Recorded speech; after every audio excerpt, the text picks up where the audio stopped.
Hey everybody, welcome to Book Talks with Miss Thomas. Thank you so much for coming.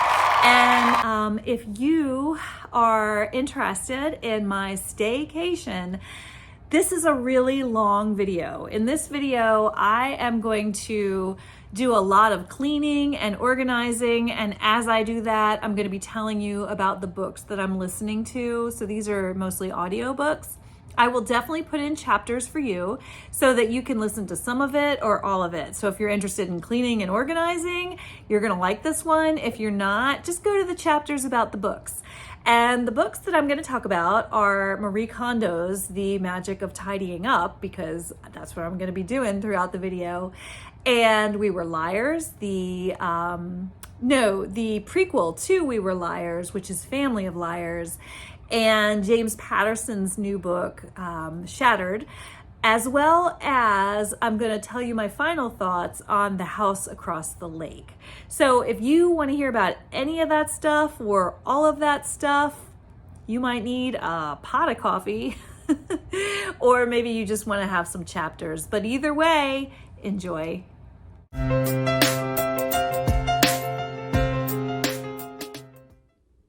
Good morning, everyone.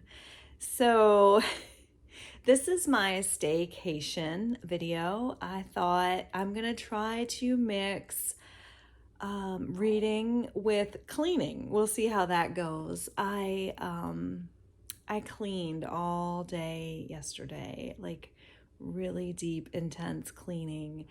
And today I'm going to try to get back to organizing my stuff.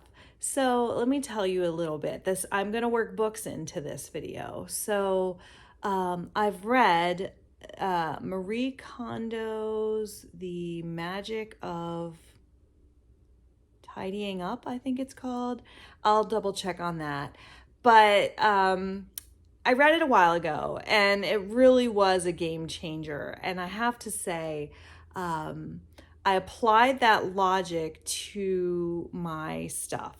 So let me backpedal a little bit. I'm a teacher, and as the school year progresses, I tend to just become progressively less organized. I mean, I'm organized at work, I'm extremely organized at work, but at home, I just sort of put things in, a vicinity of wherever. So like if I need a top, my tops are going to be in one of 3 or 4 places.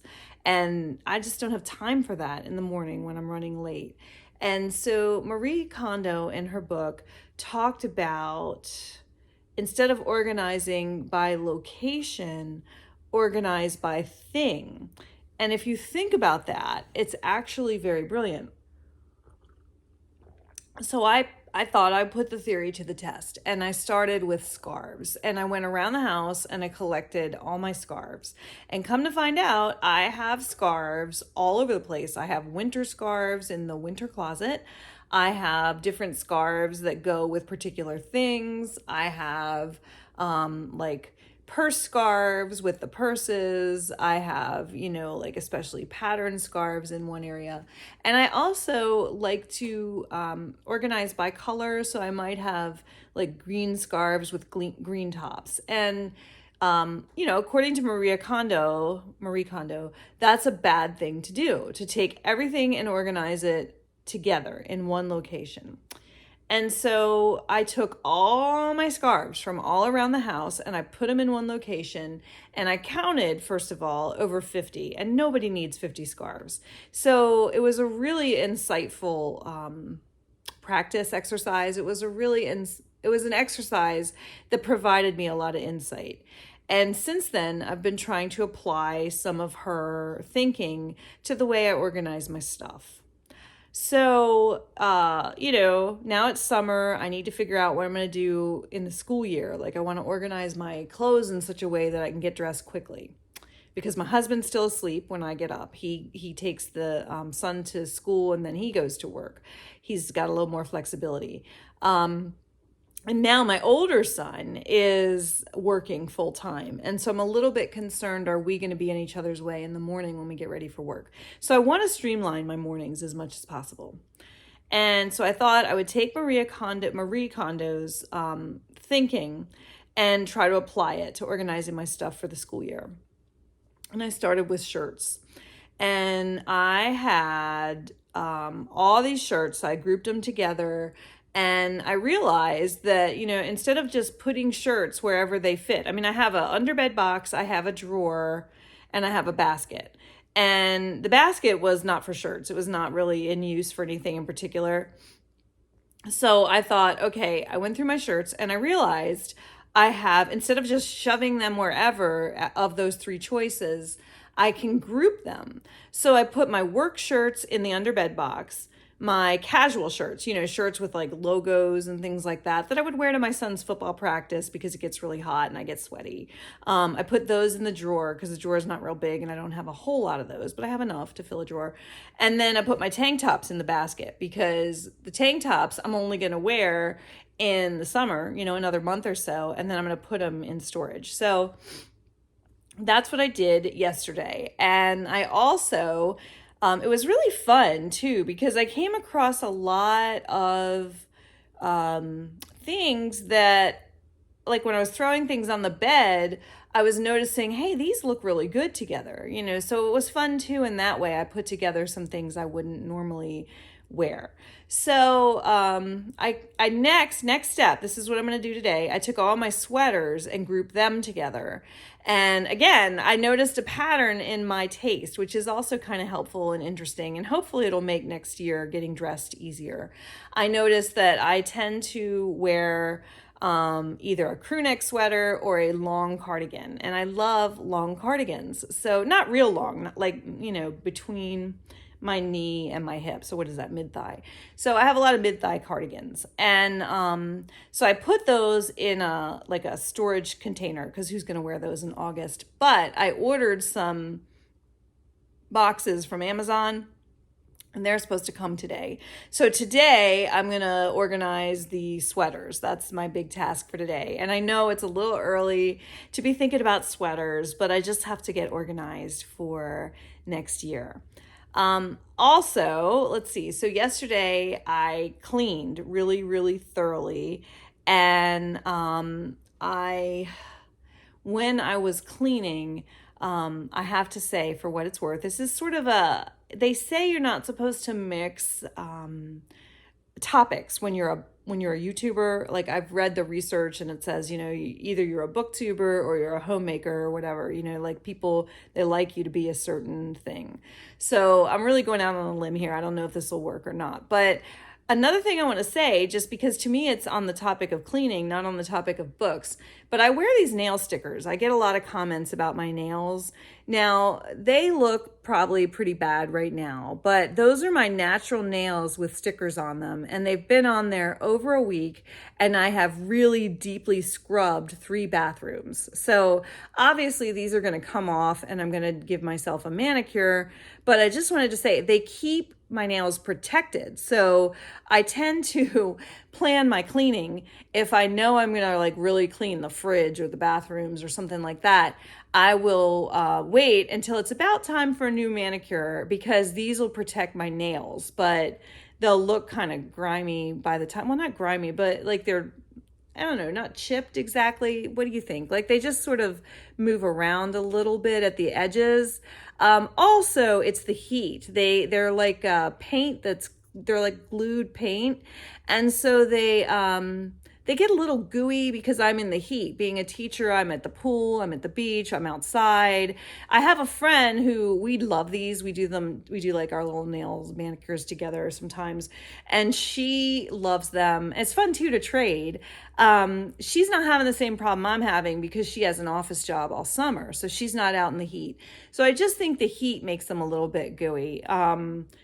Not gooey like that you can tell, but they're just a little tacky, I guess, if I'm out in the sun all day. So I'm not going to be wearing them as much in the summer because I'm not really around people that much in the summer. I go to the pool, I mind my business, but in the school year, I try to look my best because I figure students have to look at me all day. So I want to at least look presentable. These are not permanent. They're not difficult to get on and off. They're just stickers, and they come right off with nail polish remover.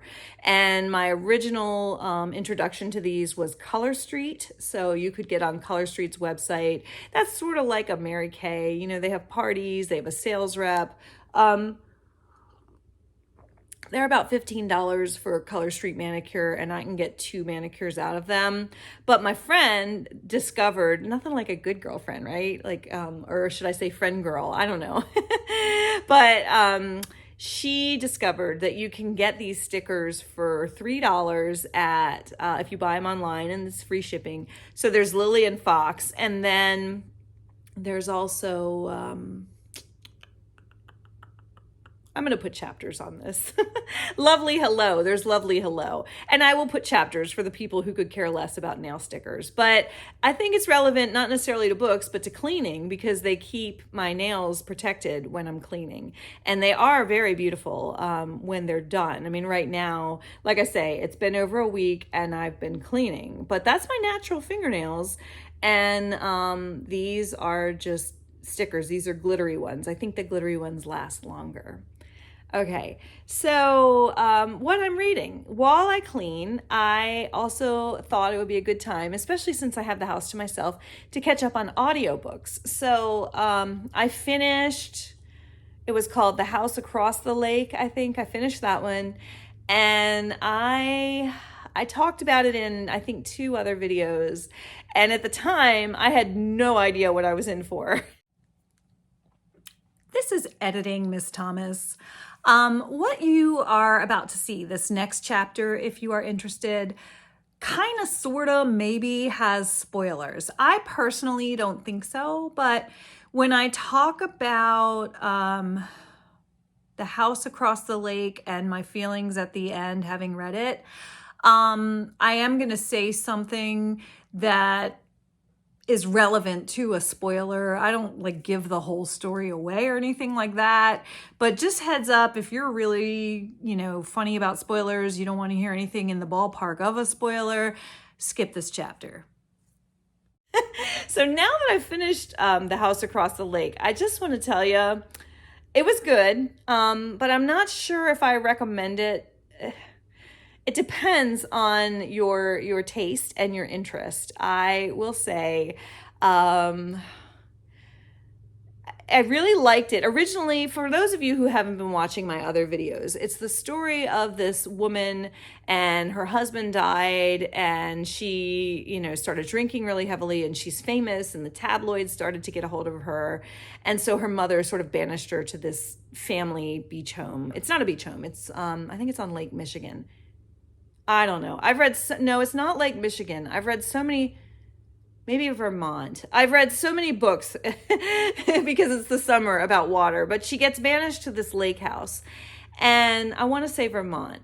And she's in this lake house, and then across the lake, there's this glass house.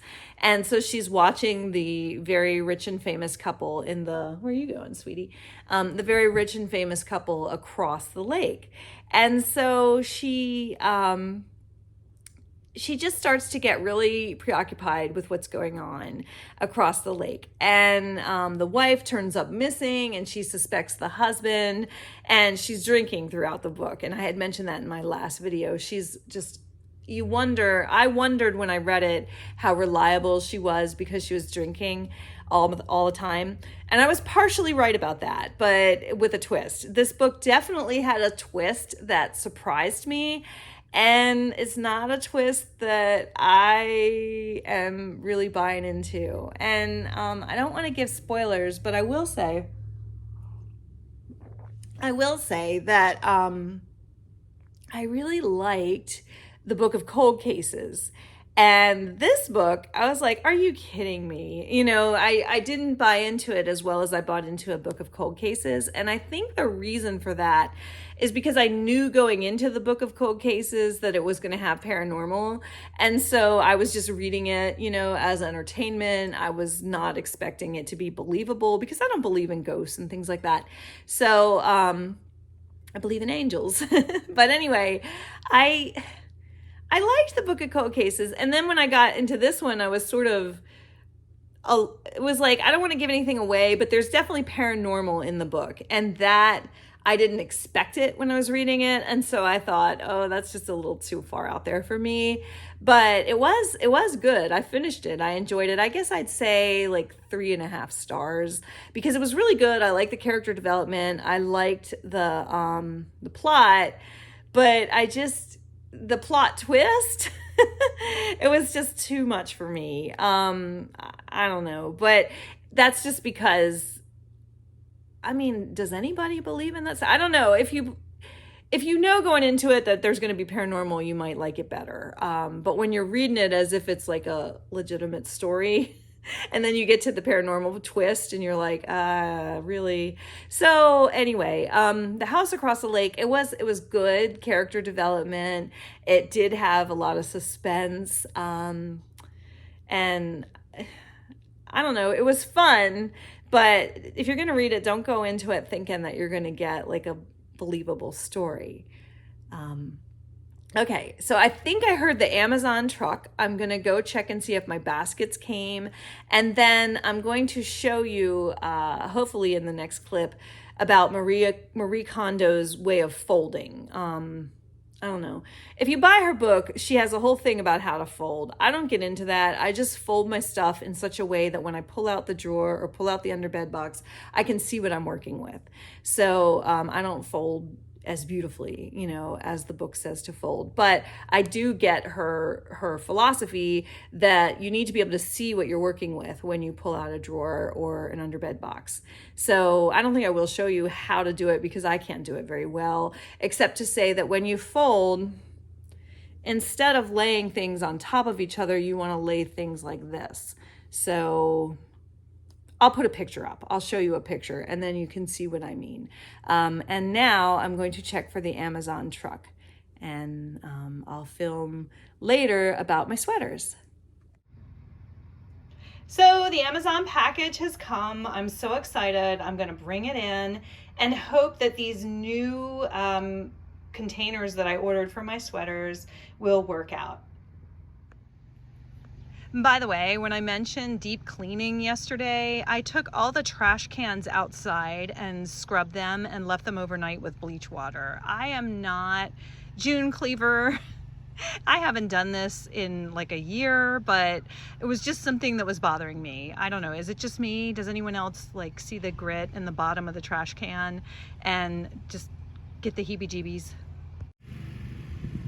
And speaking of trash cans, while I'm being random, one more thing. Isn't it just so considerate that the trash guys leave the lids open and turn the trash cans so that I know they've come and collected my trash?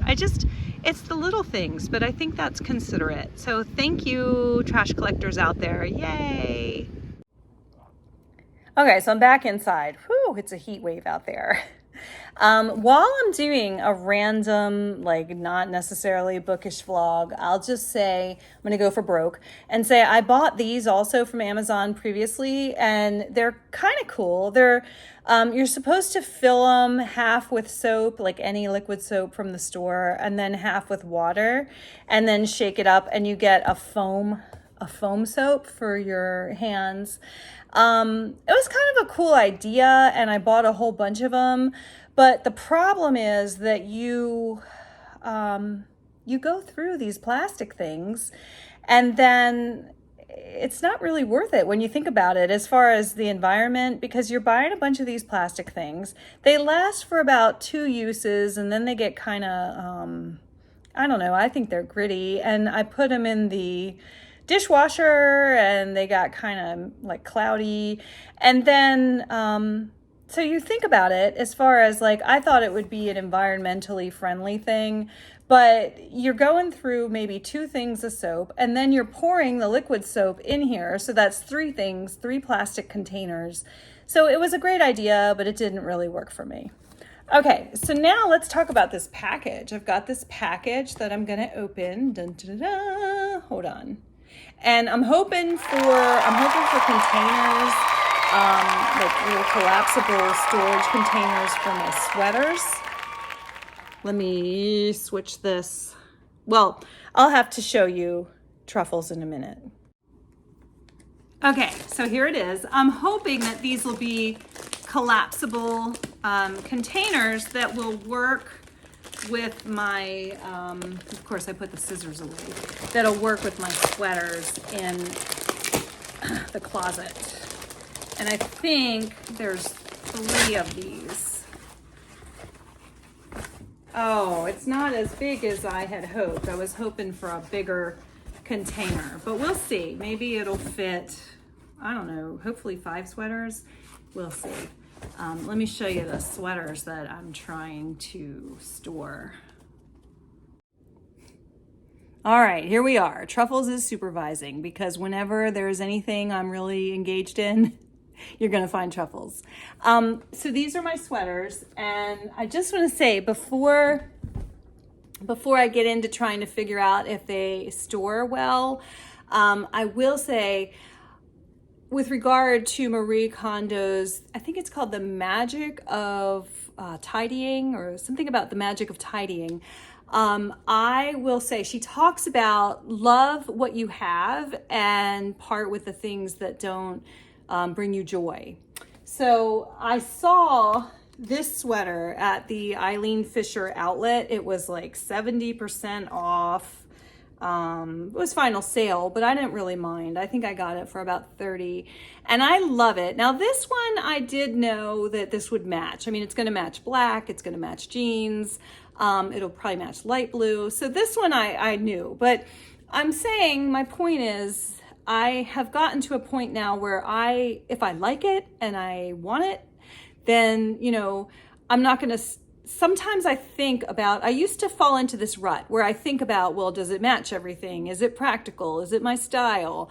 And the magic of tidying, I forget the exact title, but it sort of freed me up to think about, no, I'm gonna get what I really like. And I'm so glad, because this one does match everything. And the thing about Eileen Fisher, they're very environmentally conscious. They take their products back when you're done with them, so that you're not contributing to, you know, the clothing industry has a tremendous impact on the environment. And then the other one I saw, I got this at the Nordstrom anniversary sale very recently. My son just took a job, a full-time job right out of college. It's his first career job. I'm so proud of him and so excited. And so I went shopping to get him some clothes, and of course I ended up getting myself something.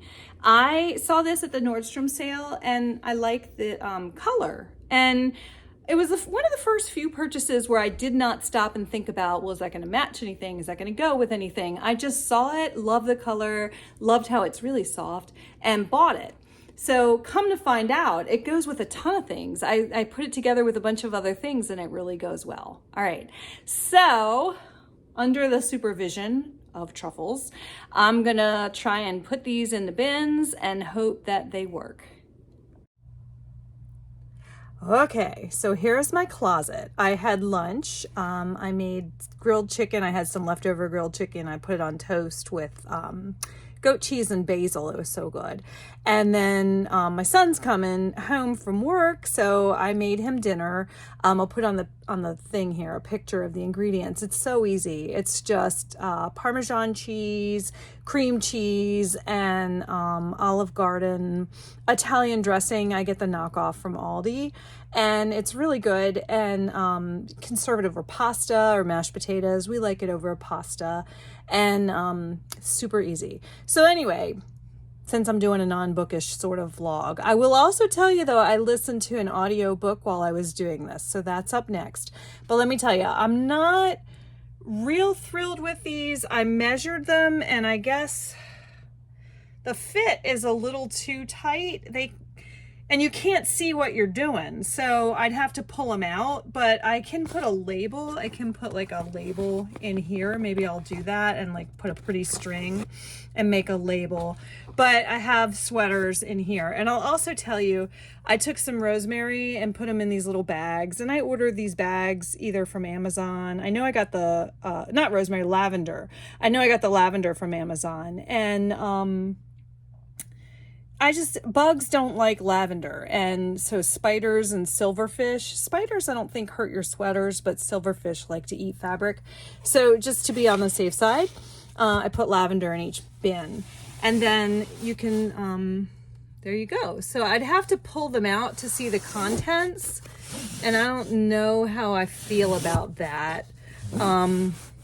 But as far as Marie Kondo goes, it did force me to narrow it down to the sweaters that bring me joy. Those are the sweaters that bring me joy. I have a bunch of other sweaters.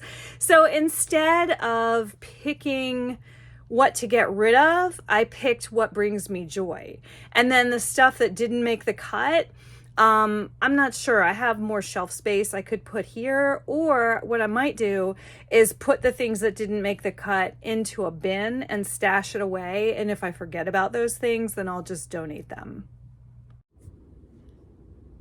So I'm about finished for the day. We went from a heat wave to a really violent like thunderstorm. It's really thunder and lightning and heavy downpours right now. And speaking of books, if you've ever read, if you give a mouse a cookie, then they're going to want this, and then they're going to want that, and then they're going to want this and that.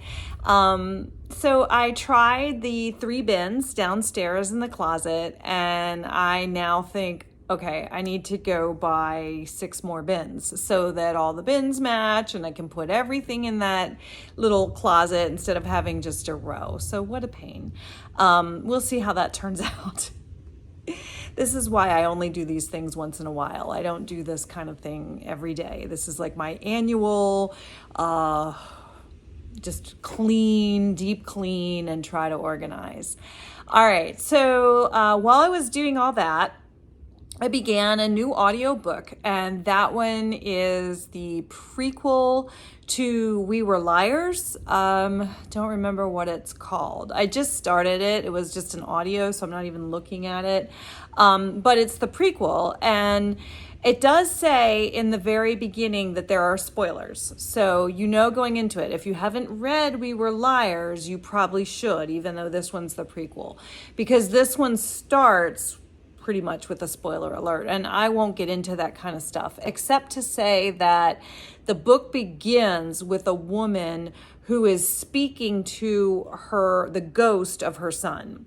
And I don't know what is up with that. I have said in countless book reviews that I don't believe in the paranormal. I don't seek out paranormal books.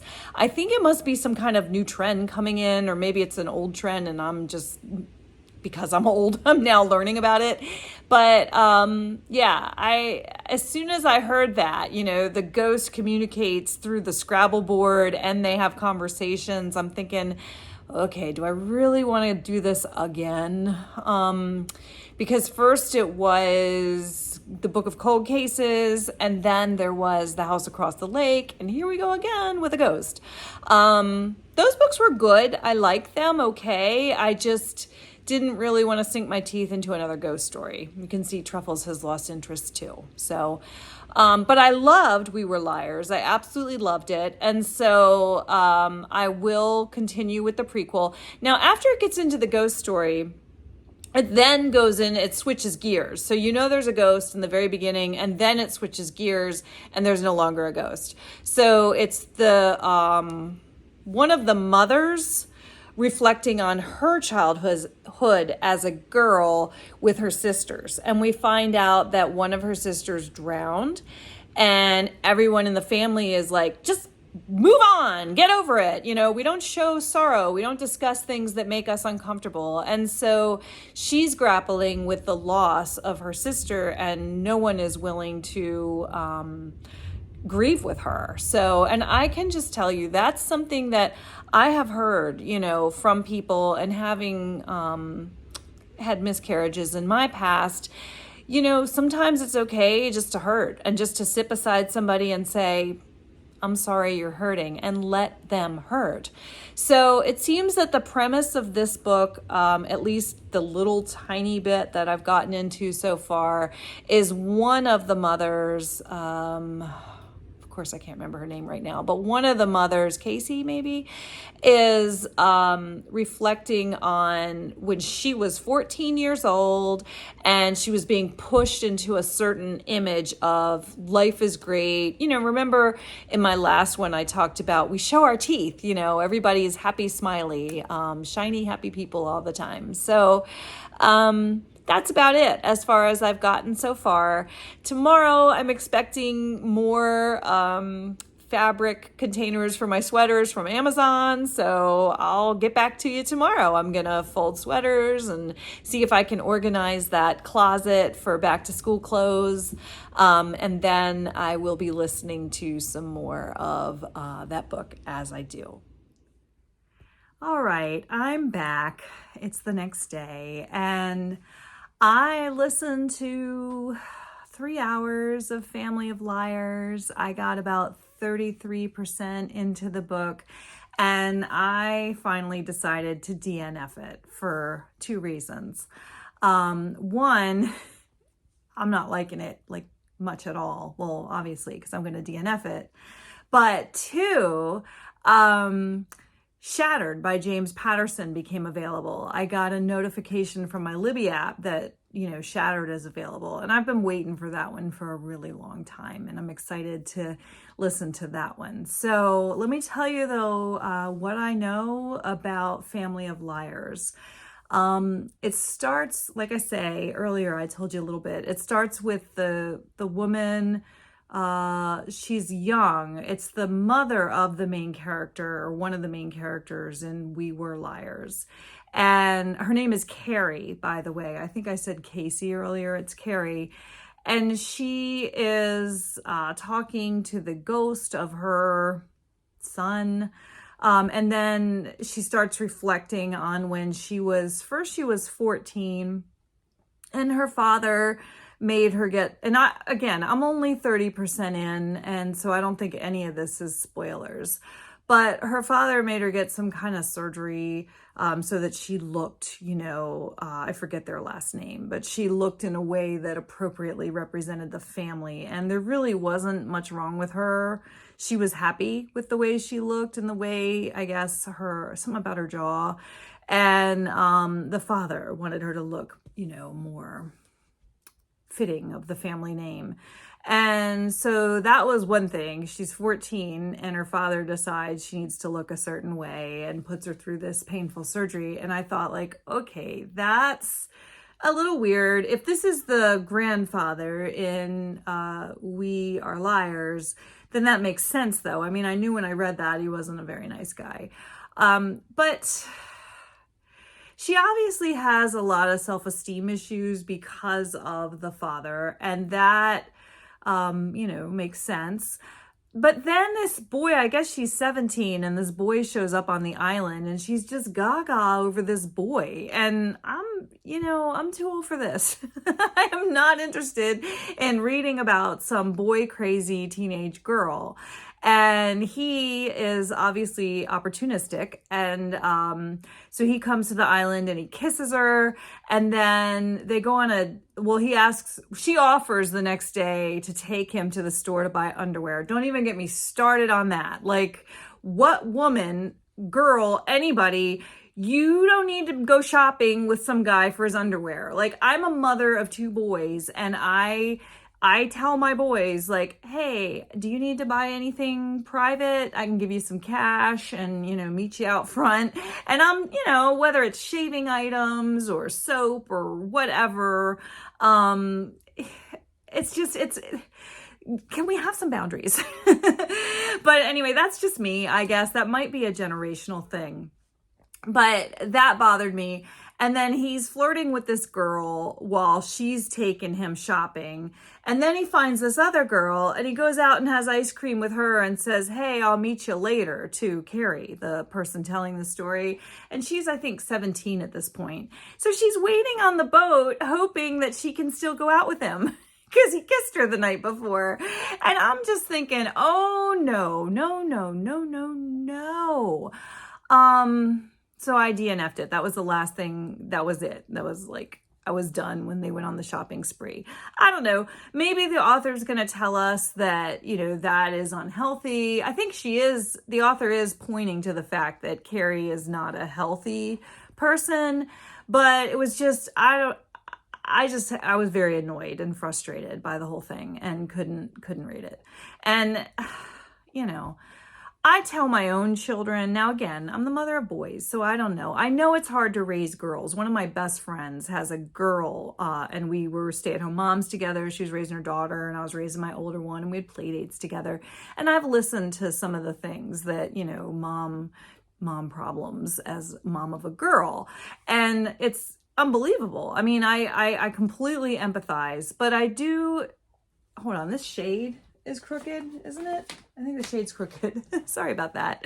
I do tell my own children, though, I tell them, you do not have to take abuse from anybody, whether it's, me or an adult in authority over you, like at school or in the workplace now. For my son, he just started a job and like a career. He's an accountant, and he just started an accounting job. And my husband and I both are very concerned about, we want to let him know that people drink at work functions, and he should not feel pressured to drink. If he wants to drink, that's fine, but we don't want him to feel pressured. Like, maybe it's me, maybe it's because I actively teach that to my kids. And as a high school teacher, I'm pretty open about that with high school students too. I tell them, you have rights. You have the right to disagree with me. It just bothers me. This girl is such she comes across as such a follower, and she's just so needy and insecure. And I get it that her father bullied her into getting this surgery, but I just had a hard time. I just wasn't interested in, somebody who would be ditched on a date and wait around and hope for another date. So I DNF'd it. Don't get me started. And I also think that is biblical. Like I say, I went to Catholic school. I grew up Catholic, and even a Catholic priest told me one time, God wants everyone to be a welcome mat, but never a doormat. We're not here to be walked on by people. And I think we need to be pretty clear about that. And so hopefully I've been pretty clear about that. I don't know if I'm going to edit this. This is getting to be pretty long, but for those reasons, I DNF'd Family of Liars, and I am excited to get into James Patterson's Shattered, and I'm still waiting on my bins so that I can organize that closet downstairs. So while I was waiting for my bins so that I could organize my sweaters, I started organizing my crafting supplies and my Bible journaling supplies. And I found this calendar, monthly planner that I didn't use. I have a lot of planners and calendars, and you know how you get a bunch of them for free around the Christmas season. And I found this among my crafting supplies and my office supplies. And I was like, this is really pretty. I mean, there's a lot of really pretty things in here. And so what I did, and I needed a break anyway, because I was starting to get really frustrated with all of the deep cleaning that I've been doing, is I cut one of these out and made a Bible journaling page. So I'll share that with you real quick. I did Psalm 101, and the verse that I chose is, I will conduct the affairs of my house with a blameless heart. I will not look with approval on anything that is vile. And it seems really appropriate for me right now, because I'm going through all my stuff and I'm finding that I have a lot of junk that I bought because I thought I should, something was in style or something was on trend. And those are the first things that I am getting rid of. So I am really finally starting to be comfortable with who I am, what my style is, and, understand I am made in the image of God. And that is huge. So I liked that particular verse, especially for this particular season in my life. And I cut out from the calendar one of those sidebars, and I put washi tape because you can see there's like edges, there's like some flowers that were overflowing and the bird's chest was puffed up. And I love that this bird looks so proud and so comfortable with who he is. And I wrote, Lord, I pray that I only ever seek your approval. Keep me blameless, especially in the mall. I am going to stop buying stuff I don't need, and I'm going to be a better steward of the stuff I have and the money that I earn. So now I'm going to get my baskets when they arrive, and I'm going to organize everything, and I will show you the progress that I've made and tell you a little bit about the James Patterson book. Truffles Thomas, give me back my washi tape. What? I didn't do anything. It just was there.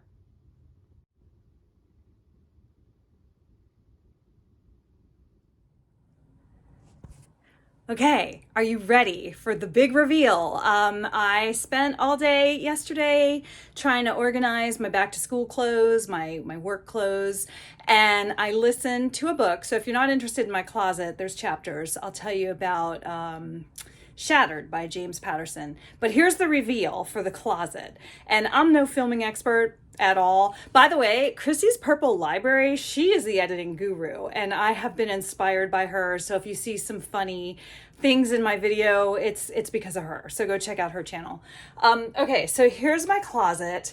By the way, when I had this closet built, I had the glass, I don't remember what it's called, but I had a pattern in mind for the glass, and I had somebody do like a design on the glass. It's flowers and butterflies, and there's a hummingbird somewhere. But anyway, so here's the big reveal. I have 9 baskets of sweaters, and let's see, here are this one specific to fall over here. So I have fall sweaters, and then I have these. Can I just say, these are my J. Crew Teddy crew neck sweaters. I have 6 of them. I love this sweater. I love the way it fits. It's just a very, very plain crew neck sweater, but they come in different colors, obviously. So I have 6 of those. Oh, and 1 leopard pattern. Can you see the leopard pattern? Oh, well, you can't. But anyway, and then this one is just lightweight sweaters as well. This one's blue, but it's lightweight. And then these are like pale pink. So these are, at the bottom level, are my fall sweaters. And, you know, I can wear them throughout the year, but I associate these with fall. And so I put them on the bottom to make sure I actually use them, get to use them more often. And then up top, these are my warmer sweaters.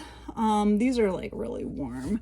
And then here are 2 of my darker long cardigans. I had talked about long cardigans. That's what got this whole thing started, was I wanted a place, because long cardigans, if you hang them up, they get like that little weird hanger mark. And so, but if you fold them, they take up so much space. So I wanted to sort of like compact them as best I could. So here's the darker long cardigans. And then these are the lighter colored long cardigans. And then up top are like my nicer sweaters. Those are cashmere, some of them, and I've noticed holes in a few of them, little bitty holes, and I did some research, and it could be either moth or silverfish. I've seen silverfish in our house. That's like a weird bug. It's like silver and it has little legs. But anyway, neither bug likes lavender. So I put a bunch of lavender sachets like all over this closet. So there's like 2 or 3 of these in every basket. So there you have it. Underneath, that's like business stuff mostly. My stamps and some crafting supplies, some photographs I have yet to scrapbook, and some scrapbooking supplies. So same thing, I think, on this side, nothing fancy. And then up here I have my bulky winter sweaters, a couple of tote bags, because I'm a teacher. I like a big tote bag for work. And then these are skirts. These are all skirts. And then these here are sweaters, not sweaters, I'm so sorry. These are scarves. I don't like the way this looks. I haven't decided if I'm gonna keep this like this, but you know, back to Marie Kondo, it's important that you can see everything. And I know with scarves, if I can't see it, I forget all about it. So often a scarf will look really perfect with an outfit and I just forget. Now I used to put scarves with the outfit so I'd remember, but then I don't know, I'm gonna put them all together here and out on display, even though it's not a real pretty display. And then down here is pants. This is in no way sponsored, but I like soft surrounding. Again, as a teacher, I'm all about comfort. And so these are mostly soft surrounding pants. They're just like a really soft knit pant, or like a stretchy, even the jean looking pants are kind of stretchy. And then dark jeans. And then down here is exercise clothes, some purses. These are some sweaters I haven't decided what to do with. I don't know if I'm going to donate them. I actually rescued them from the donate pile. I was like, I don't know, I really like them. I don't want to part with them. So I haven't figured out what I'm going to do with these yet. And then that's pretty much it. Let me see if I can show you. Here's like some light sweaters I couldn't figure out, but they're like really springy, summery sweaters. And then jeans. So there you have it. The only other thing I want to show you here in this area is I want to show you my little office space that I created during the pandemic. And then I'm going to sit down and I might talk a little bit about how the pandemic has affected me and why it's made me want to get organized so much. But I'm definitely going to get into the James Patterson book as well. So let me show you the desk first. All right, I'm just not skilled enough to show you this desk with myself in the picture, and it's far from perfect. There's a printer, you can see. There's a file folder up there, my little hanging files. And then what I did during the pandemic was I decided everybody needed a workspace. And so I took an old dining room table that we no longer use for dining, and I put it against the wall with a bench. There's a bench there. And I took a pegboard. Let me zoom in a little. I took this pegboard and I spray painted it and I put hooks in it. And I put reed in it, and the D fell, but then I thought it looked kind of cute. So, and the reed, I just wrote it, cut it out, and covered it in washi tape. And then there's my my clipboard that I shared in my BookTube newbie tag, where my mom, when I was a little girl, used to always say, as long as you have a book, you have a friend. And I like, for what it's worth, if any of you are concerned about privacy for people, in my case, students, I always keep a laminated sheet of paper on top of my clipboard, and then my private documents are under that sheet. So it's just a little trick I'll share with you. And so there's papers under there, but I like to have, and plus it's just pretty, you know, it's pretty to see that cover when people see my clipboard. And then I bought these little baskets and I put supplies in them. And then this thing is good for files. And then the hanging thing, you can tell I still have homeroom, you know, like attendance was so important with the virtual education. So this is where I did my virtual teaching. A lot of times I sat on the couch and taught, but this was like my central office location. And I insisted that everyone in the family have one of these so that they could get some work done. All right, so now let's talk. This part of the video is just a little chat. I finished cleaning all of my stuff, and I'm gonna celebrate by taking my oldest son out to dinner tonight, because like I say, my husband and the younger son are on a really fun road trip. I think it's important for every child to get that one-on-one with each parent. And so they are on the road trip, and I'm taking my son to a restaurant that I heard is going to have one of his favorites, which is fish and chips. He likes fish and chips. So we're going to go to a restaurant and just celebrate his first full week of full-time employment. You know, he's gotten his job out of college, and it's really great, and I'm so excited for him. And I also just want to say really quick, I used to pray for him all the time when he was young, like in elementary school, that God would send him a godly friend to come alongside him and just be an encouragement to him and a real friend. I mean, I have a friend like that.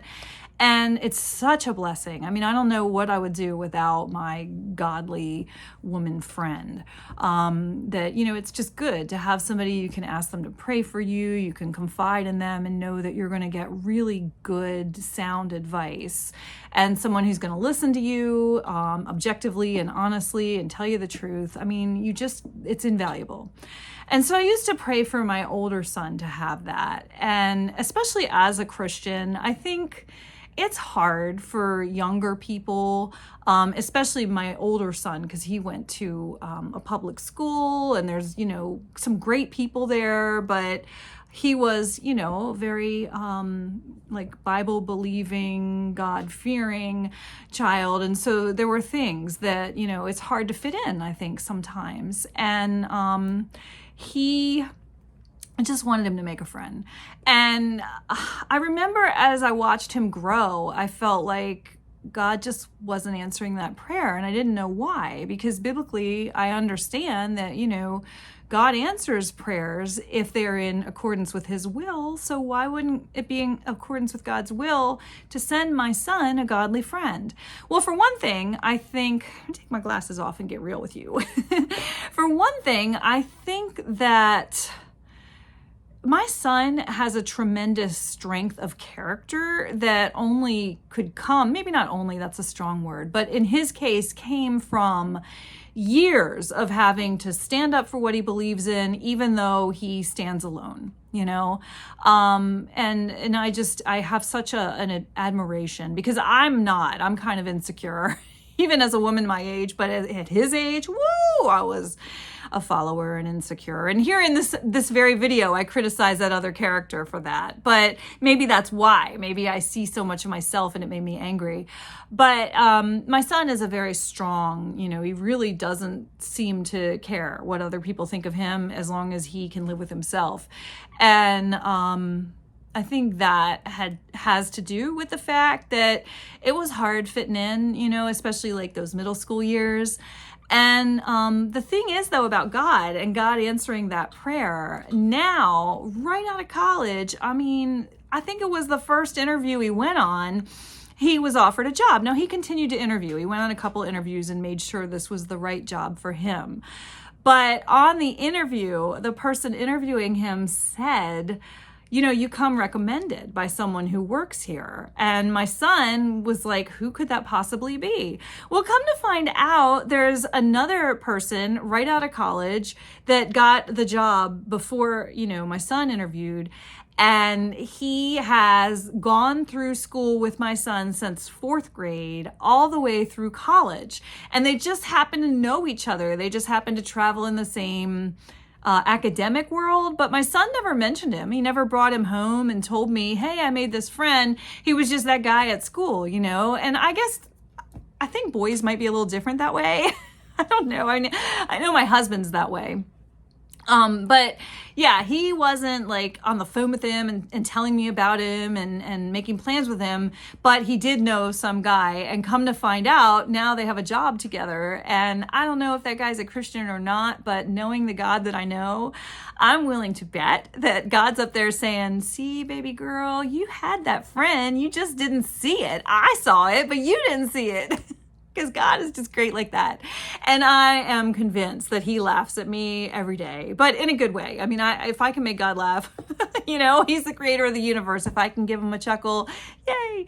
But anyway, yeah, so I believe that God answered that prayer maybe 10 years ago, and I just, in my own little tiny mind, couldn't see it. So just want you to know, God's answering your prayers. And if he isn't, there's good reason, because he just loves you and he always wants what's best for you. Okay, now I'm going to get a little more serious and talk about why. Because as I was I'm not on the book yet. That's why there's chapters. So if you want to listen to me yammer, here I go. But if you want to hear about the books, then just click that chapter. But I want to talk about the pandemic a little bit, because as I was cleaning, and I mean, I've spent many hours cleaning. So as I was cleaning, I had some time to really reflect and think deeply. And even my son, my older son, he asked me, he said, Mom, why are you so obsessed with getting the closet organized? That doesn't seem like you. Are you stressed out or something? And I thought, you know what? Yes and no. When I think about the upcoming school year, I do feel a pang of anxiety and stress, not in a bad way. I love my job. I love it. I'm so fortunate to work in an environment where I respect my colleagues. I love the kids. That's not it. But I was really thinking about, like, why do I feel anxious about next year? Why do I feel so compelled to organize for next year? And I think after hours of wondering, what I'm leaning toward is, here's my theory.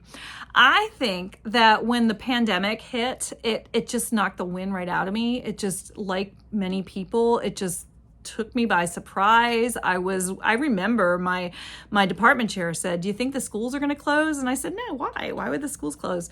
And then they closed for 2 weeks. And I thought, okay, whatever, 2 weeks. It was fun at the time. We thought like 2 weeks, no day, and then it got to be longer, and then it wasn't so fun anymore. And there were days that I stared at my computer from 7 a.m. till 7 p.m. My husband would come home after 7 p.m. and I'd still be working on a lesson plan because, and I mean, just one lesson plan, 12 hours for 1 hour of education. But that's because I really felt like, I felt like the kids were just cheated. My heart broke for the kids. And some of the things they told me, I had one student said, she can't go out anywhere and she just feels really trapped. And I said, well, can't you go for a walk? And she said, no, my parents don't want me walking around by myself. It's not safe. And, it must have been awful I felt that too, but at least I could get in my car and drive somewhere. So I think it was just, I felt compelled to make really engaging, meaningful, important lessons. And I think, I know that it paid off. I don't regret for 1 minute spending 12 hours on a 1 hour lesson plan, which I did many times, because, after the pandemic, students, especially the seniors who graduated, came back and thanked me. I got some really nice cards and emails from people who said, thank you for making this experience just a little bit better. Thank you for, one person said, thank you for being the bright spot in my day, during a very dark time. So it did matter, and it was important what I did, but it really knocked the wind out of me. It just took me by storm, and in a bad way. And so, like I said, when I showed you the desk over there, my first thought was, how can I make this work? How can I make this work? And then when we went back to school, in the beginning, you remember, it was like some people were home, some people were at school, and fire drills were a trip, because if there's a fire drill in the building and the kids who are virtual, it's like do do do do do do do do do do do do, like one of Chrissie's intermissions. But it's funny too, because we're not supposed to leave the class unsupervised, but when it's virtual and there's a fire drill, what are you going to do? So and you can't record the classes. Some schools could. I know where my son went to school, parents were told classes will be recorded, but I didn't record classes. Anyway, then we came back last year. So that's where I'm headed. We came back last year, and it was, in the building all the time. And then there was the masks, and then there wasn't the masks. And I guess what I'm trying to say to you is that it was such a period of upheaval and confusion and angst. And it was maybe 2 years. Last year and the year before, and then it hit the year. So almost 3 years of just turmoil, at least for me as a teacher, and I think for some of my students. And so last year, there was a little bit of, how can we get these students to buy in? Why aren't these students, turning in their work the way they used to and working at the level that we had them working before the pandemic? And I would say to teachers, there's two things going on. One, when you have an incoming ninth grade student who has been home for at least 1 year, maybe 2 years, they're actually like incoming eighth graders. They haven't had that year of eighth grade where they're big fish, small pond, and they get to mature. And there's so much I know from teaching middle school. I'm currently high school, but when I was middle school, there was a lot of team building and, teaching like executive functioning and time management and, academic planning. A lot of that stuff is taught in middle school. And so when the kids were virtual and then they come in ninth grade, they were not coming in like your typical ninth grader. They didn't have that experience of a year in school to prepare. And so that's one thing, we have to bear in mind that these kids, they were impacted by the pandemic just like we were, in ways that we don't necessarily see. And then the other issue is, at least for me personally, I felt like with the pandemic, the rug was ripped right out from under me. I mean, I had all my apples in the air. I had my cart going, my apple cart.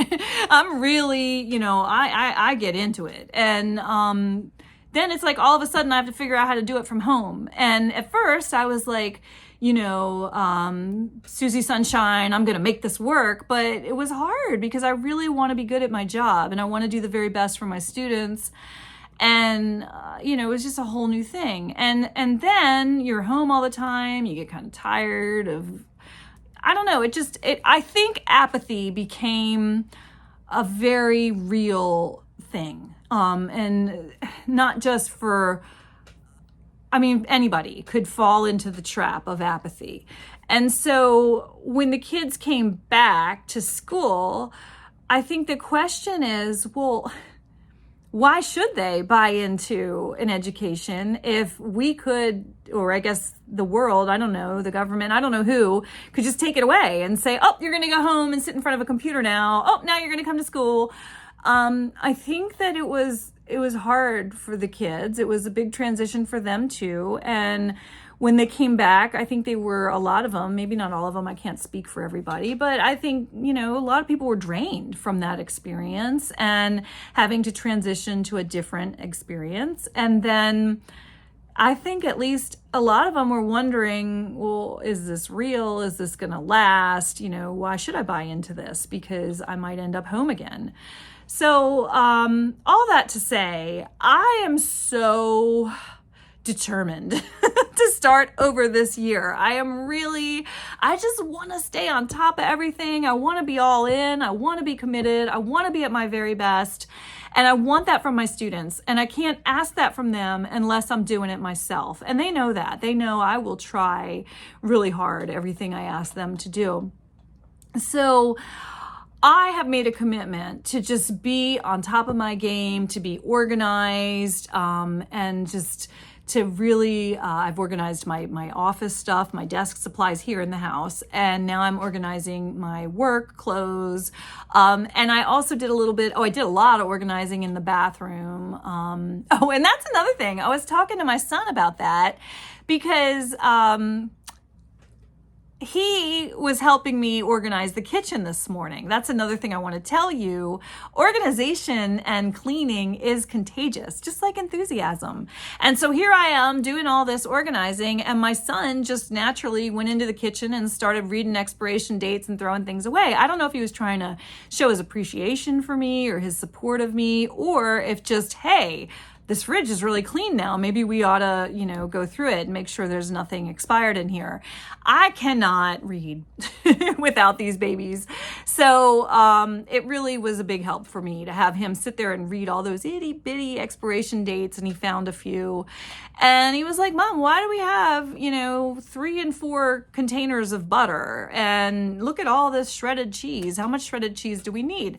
And I think that was a byproduct of the pandemic as well. I think that on an unconscious level, my husband and I both, when we see frozen vegetables, I don't know about you, but I still, when I see frozen vegetables, I'm like, give me, because I remember, when I couldn't find broccoli anywhere. So, it's not quite World War II, but there is that mentality that, we could run out. And so, There's a lot of like extra stuff in our freezer and in the bathroom closet, lifetime supply of toilet paper.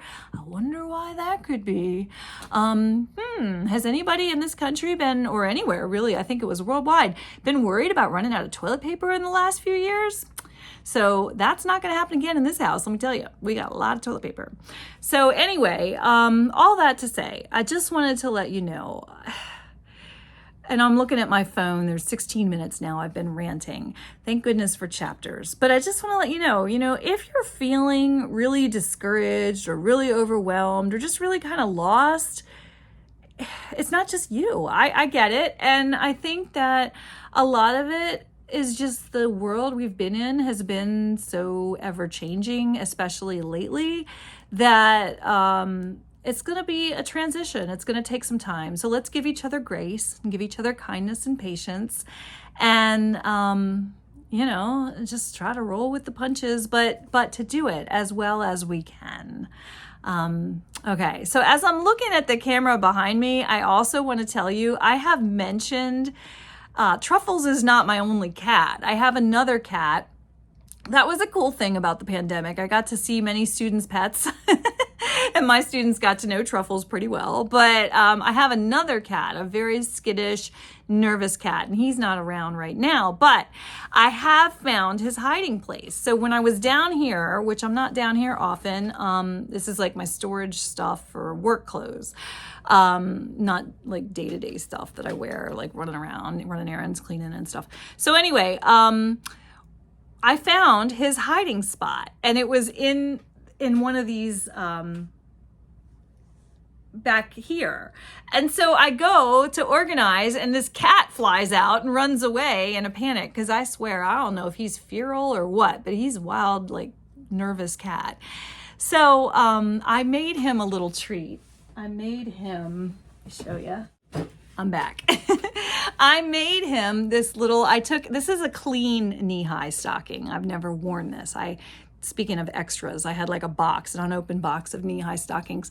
So I took one and I filled it with catnip, and it's like valerian catnip, so he's so nervous. So I put that in there, and I put it in his little cubby so that next time, oh, now I have catnip on my hands. Next time he runs and hides, he'll have a little bit of comfort. So anyway, I think that's all I wanted to tell you right now. But I am going to come back on here, and I am going to tell you about James Patterson's hot new book. All right, so I finished Shattered by James Patterson, and my staycation vlog needs to come to an end because it's already over an hour long. So I'm so sorry. Well, I don't know. I'm not sorry. Actually, I had a lot to say, and I have a ton more to say. So if you want to hear more, I guess I'm going to have to make some other videos, because I was also going to talk about Jack Reacher. I read a Jack Reacher book, The Killing Floor, and I wanted to compare that to the Amazon TV show Reacher. That'll have to go in another video.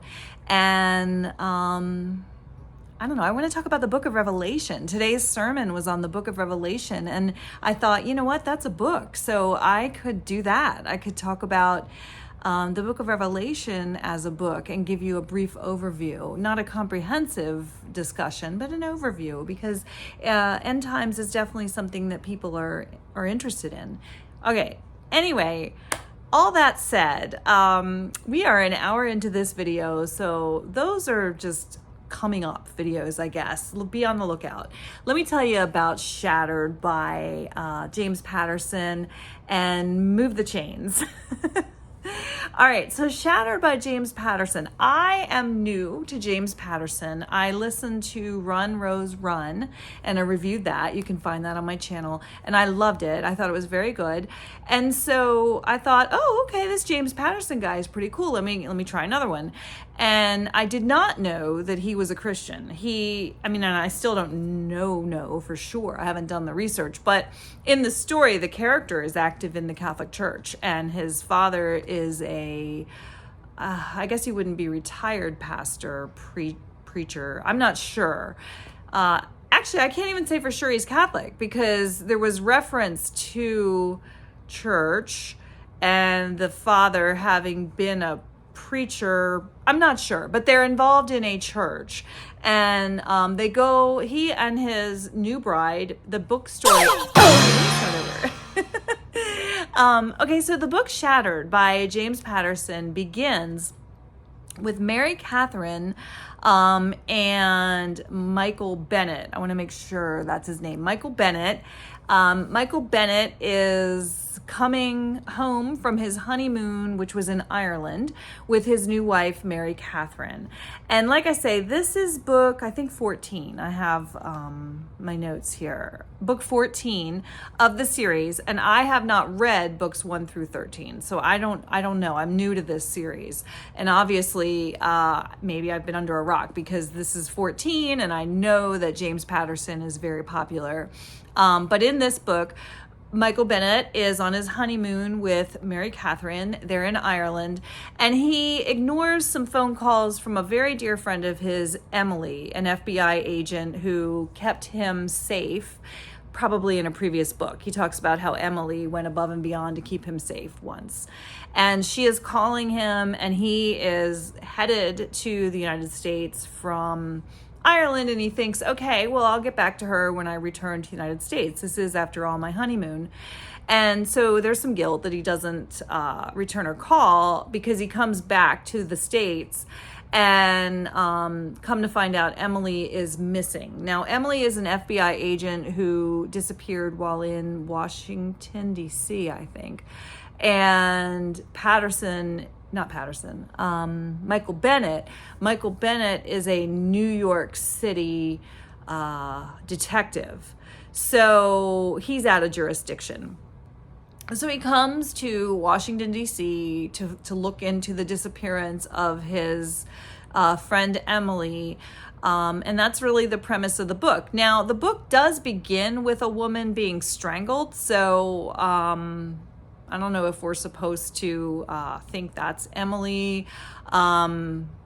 You know how books, they start with something and it's very vague and you don't really know what's going on. And then if a booktuber talks about it, they're giving you a spoiler. I don't know. The book begins with a strangulation of some sort. And then you have Michael Bennett on his honeymoon in Ireland, and he returns calls from his friend Emily, and we find out that Emily's missing. So he goes into DC to investigate this. And I think he was assigned to the FBI agent on the case, and his name was Brian Patel.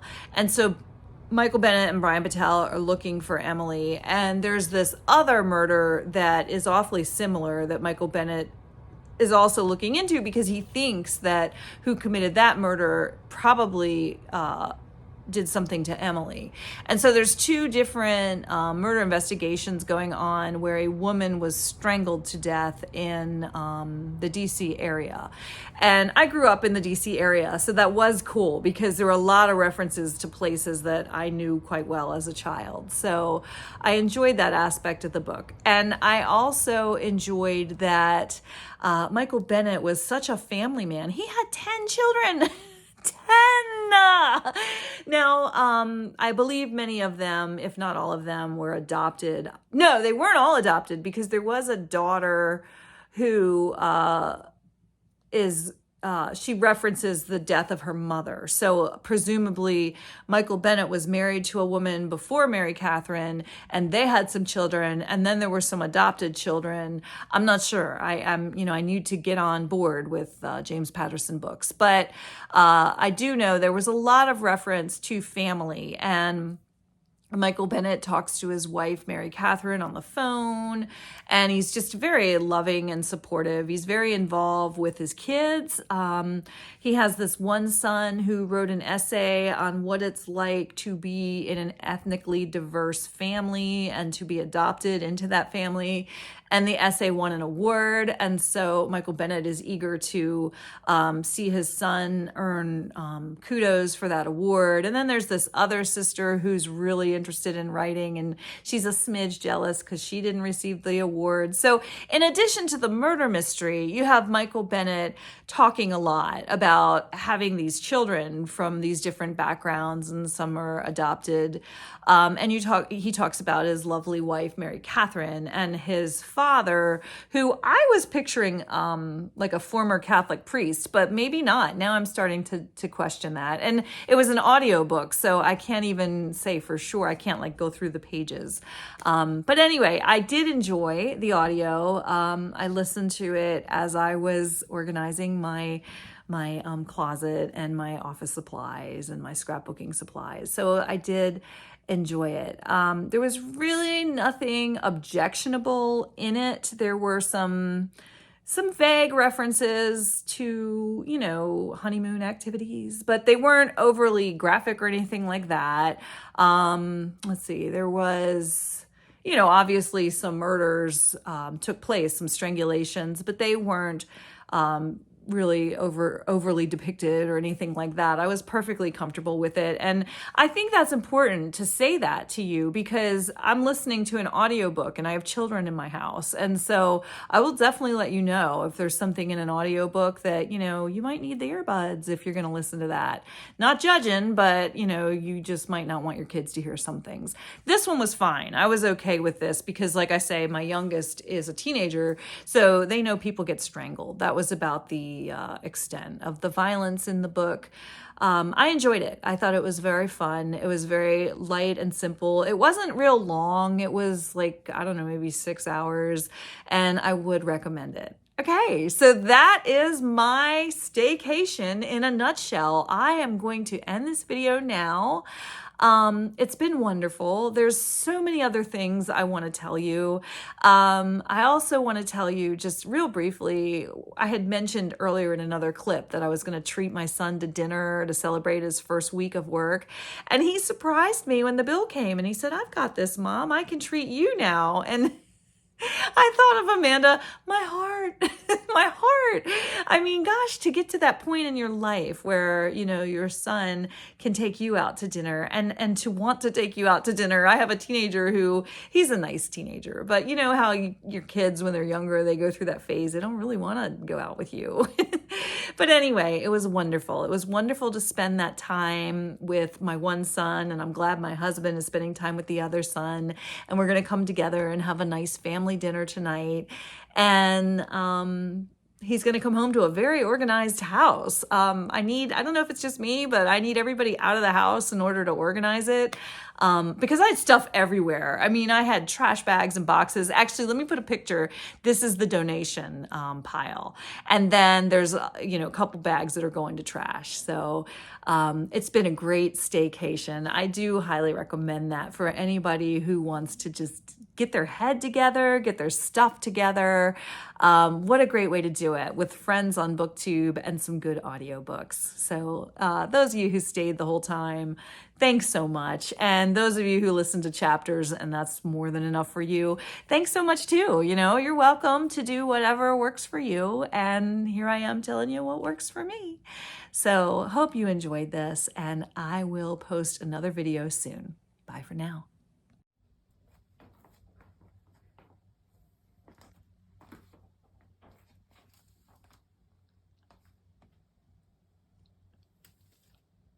I think this would look pretty nice on me. I don't know. We should keep this stuff. There's the other one, the nervous one. Hi.